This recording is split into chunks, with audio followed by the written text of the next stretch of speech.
Right out of the gate, this hearing zeroes in on a surprisingly important detail: pain.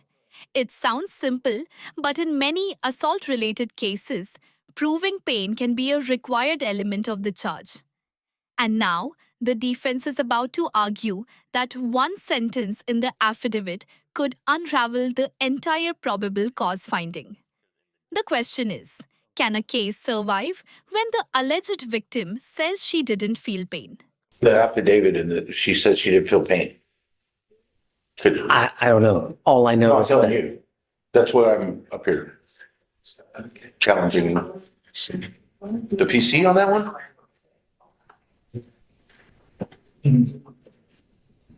There's an affidavit, a complaint that's provided. There's an affidavit because in the Hey, DIMS, this is on Corral. This is a new case, right? It's a complaint. So it happened in October 2024. How did it get an affidavit here so quick? Because it's a complaint. The officer's affidavit on the complaint. He states that she stated she didn't feel any pain because she was fighting him as well. But you said that you did feel pain. read the complete DIM.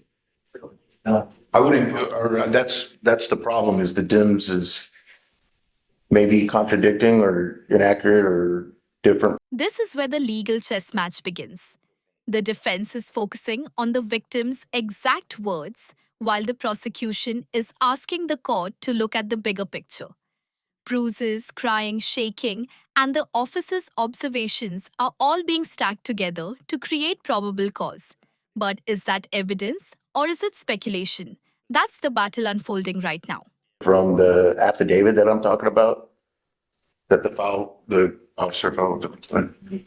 So the complete DIMS reads, the complainant stated she did not feel pain at the time of the incident since she was fighting the defendant off of her, and that the officer observed the complainant shaking and crying, and the officer said, due to his training experience, I know being grabbed and bruises being left on her body causes pain. So according to the full DIMS, the complainant didn't say she. For anyone wondering, probable cause is an incredibly low legal standard. The judge isn't deciding guilt or innocence today. The court is simply asking, is there enough evidence to reasonably believe a crime may have occurred? Even so, low doesn't mean automatic, and the defense is pushing hard to show that a key element may be missing entirely. Felt pain. She said that she didn't feel pain at the time of the incident because she was fighting the defendant off of her. And that's what the full DIM states. And the officer, based on training experience, saw the bruises on her and being grabbed and squeezed and came to the conclusion that it caused pain. It could also be the exact, that what she said was, I was shaking and crying because I was fighting him. She's the one that says that. I mean, I get it. Like at the time, you're in the stress and excitement, so you're not feeling it. But then after That's not what she said though, or that's not what Stress. they're going on. Your Honor, the key thing the officer observed were the bruises on the complainant's arm. He observed the bruising and then came to the conclusion based on that. And what she told him, she did say that the defendant squeezed her arm. And based on that, her crying, shaking, and the bruising, he came to the conclusion that. Now things get interesting. The judge openly acknowledges a practical reality of the criminal justice system. Even if he dismisses the case for lack of probable cause, prosecutors could simply come back and refile or seek a new indictment. In other words, today's ruling matters, but it may not be the final chapter of this dispute. She felt pain due to that being squeezed. I mean, taken as a totality, is that not sufficient for probable cause purposes? I don't know. You have a sworn document where she says one of the elements is missing.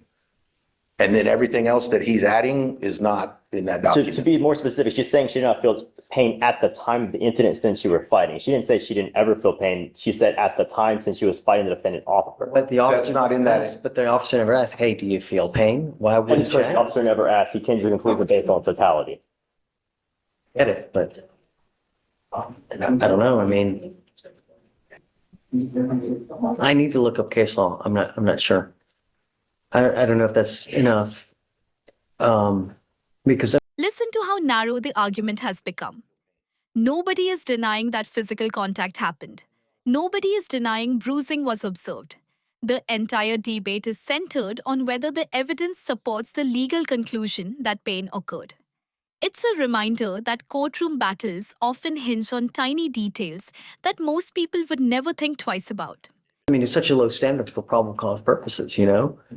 I mean, I get that you're saying that it's not allegedly pain as an element, but taken as a totality. I guess you're saying taking as a totality. I'm saying that's a lot of speculation about stuff that's not in the DIMS or in the affidavit. Like you're making all these connections state. I'm making the officer made the connection. He said in the DIMS, due to my training experience, I And just like that, the judge finds probable cause. Not because every question was answered, and not because the prosecution proved the case beyond a reasonable doubt, but because the threshold at this stage is so low. The defense raised legitimate concerns, but the court ultimately decided there was enough evidence to let the case move forward. What do you think? Should visible bruising alone be enough for a judge to infer pain? Or should prosecutors have needed something more direct from the alleged victim? Let us know in the comments. know being grabbed and bruises being left on your body causes pain. So Right. he made that connection. You don't operate on hunches. Right, and she's also stated that I was fighting him, so that could be because of her I mean, fighting. here's the deal. Like, if I find no PC, right, they may just re-indict it though. That's fine. No. That's their. Kelsey, Yes, sir. did you see what's going on? So in this case here, the officer never asks her, do you feel pain? He assumes she does just because of bruising on her arm. And because I guess they're in the stress of the excitement. So at the time she doesn't feel pain, but after a while he assumes that she feels pain because of bruising on her arm. And on body-worn camera, he never says, we don't know. But I mean, this is a probable cause hearing. We haven't seen it. So he wants me to find no PC. If I do though, right. Well, if there are visible injuries, we can go from there. But he's saying that, you know, I mean, if it were like blood, like some kind of tearing of the skin, that's one thing. But bruising, is it possible to get a bruise without feeling pain? Yeah, I do You it know? all the time. If you fall downstairs and you're embarrassed more than in pain, you might be crying or shaking because you're embarrassed or excited, but it's not because of you injuring yourself down the stairs. But Your Honor, that also ignores that she did say the squeeze itself. He mentioning a fall, but in this case, we do have a specific statement about a squeeze. She doesn't say that she's in pain because of the squeeze. So I if you mean- play it out in front of a jury, you would always have that statement saying at the time she didn't feel pain. Whatever you said contradicting that, that's fine, but it would not take away that statement that eliminates an element. That's my son. So maybe a grand jury might find it different, but based on that DIMS, they have someone saying, I didn't feel pain. I think that's kind of like, And Your Honor, I will say at the time, we don't have the full OR, so if you want to find no PC, we can revisit it. If we want to re-indict it, we can. Okay, all right, I'll find no PC. Right.